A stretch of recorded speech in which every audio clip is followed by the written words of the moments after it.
कभी इतनी अजीब सुअर को खिलाने की विधि देखी है? केक खाने वाला चिपचिपा सुअर वजन चयन में भाग लेने वाला है। एक बेंच खोने की परवाह नहीं, चाहे टेबल ही क्यों न बदलनी पड़े, उसे खिलाते रहो। बस उसे खाने दो ताकि वह तेजी से मोटा हो सके, इसलिए स्वचालित उपकरण का उपयोग किया गया। आखिरकार यह चिपचिपा सुअर एक ऐसा रूप ले लिया जिसे देखकर आपके मुंह में पानी आ जाएगा, लेकिन जिसे आप खाने का सपना भी नहीं देख सकते। पिछले साल की विजेता काली हमारी सबसे बड़ी प्रतिस्पर्धी है। इस साल हमें उसे हराना ही होगा, नहीं तो हमें सड़कों पर भटकना पड़ेगा। समय कम है, कार्य बड़ा है। यह छोटा सुअर स्पष्ट रूप से ऊंचाई में कम है, इसलिए मैं एक और बेंच ले आया। इस छोटे सुअर ने फैंसी बनकर मुंह मोड़ लिया, इसलिए टॉम ने मजबूरी में चम्मच निकाली और धैर्य से खिलाना शुरू किया। और टॉम ने अनजाने में खुद एक चम्मच चखा। उसके चेहरे के हाव भाव से ऐसा लगा कि स्वाद बहुत भयानक था। टॉम के पास अब कोई चारा नहीं था, इसलिए उसने मालिक से कुछ गाजरें मांगी, पर वह सुअर अब भी नहीं खा रहा था, इसलिए उसने मुर्गियों के लिए खाने का इंतजाम किया। लेकिन छोटा सुअर तो उस पर नजर भी नहीं डाल रहा था। जब टॉम ने मकई लाया तो सुअर की नजरें एक बार फिर खिंच गईं। तेज खुशबू से वह प्रभावित हो गया और उसने साफ साफ दिखाया कि उसे केक पसंद आ गया है। वह बिना झिझक के केक खाने लगा, जिससे टॉम बहुत खुश हो गया। वह सुअर और खाली कटोरा लेकर मालिक की खिड़की के पास गया और दिखाया कि यह सुअर केवल केक खाता है। मालिक ने कहा कि और केक बनाए और सुअर भी मुस्कुराने लगा। कुछ समय बाद नया केक तैयार हो गया। टॉम ने जल्दी से इसे पैक किया और सुअर के पास ले गया। सुअर इसे बड़े मजे से खाने लगा। बेचारे जेरी को केवल किनारे से थोड़ा चखने को मिला। जल्द ही एक और खेप आ गई।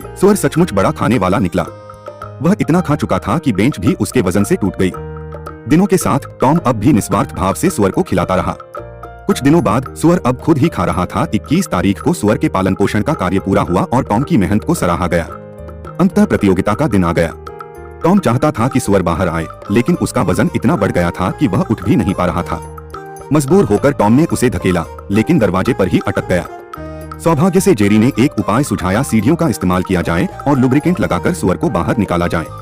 टॉम और जेरी ने योजना के अनुसार कार्य किया, लेकिन मेरे अनुभव के आधार पर कह सकता हूँ कि जेरी का यह विचार असफल ही होना था, और वैसा ही हुआ। टॉम ने 2 दिन तक कोशिश की, पर सुअर हिला भी नहीं। लेकिन तभी टॉम के मन में एक विचार आया। उन्होंने इसे तुरंत लागू किया, लेकिन जेरी को लगा कि टॉम शायद यह गोदाम उड़ा देगा। टॉम का यह विचार किसी और के मन में नहीं आ सकता था।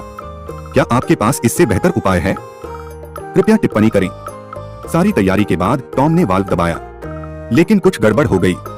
जब टॉम इसे ठीक करने के लिए लौटा तो अचानक जोर का धमाका हुआ और सब कुछ तहस-नहस हो गया। इस साल की प्रतियोगिता में टॉम सबसे बड़ा नायक साबित हुआ। नहाने से लेकर साफ करने तक उन्होंने हर बाधा को पार किया, और अंत में जैसा कि उम्मीद थी, सब कुछ सही हुआ। मोटा सुअर गोल गोल लुढ़कता हुआ बाहर आया।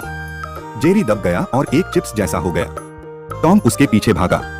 मालिक ने जल्दी से कार चालू की और टॉम और जेरी के साथ उसका पीछा किया। सुअर लुढ़कता गया और कारें उसके पीछे दौड़ती रहीं, पहाड़ों को पार करते हुए। खराब सड़कों पर भी सुअर को कोई परेशानी नहीं हुई। सुअर इतना चतुर निकला कि दूसरे लोगों के घरों में घुसकर वह टॉम के लिए संदेश छोड़ देता। ईंधन की समस्या को सुलझाने के लिए टॉम ने लस्सो तकनीक का इस्तेमाल किया और सुअर को पकड़ लिया। यह तरीका काम कर गया और अब कार में ईंधन भर गया। टॉम का सुअर स्वाभाविक रूप से पहले स्थान पर रहा। फिर उन्होंने खाने की प्रतियोगिता में हिस्सा लिया। सुअर ने एक बार में एक प्लेट साफ कर दी। साल भर की मेहनत के बाद टॉम बहुत गर्व महसूस कर रहा था। शायद यही एक अच्छा पालनकर्ता होने का असली आनंद है। और अंत में सुअर ने एक केक टॉम को दिया, जो साल भर केक के साथ था, लेकिन उसने कभी उसका स्वाद नहीं चखा था।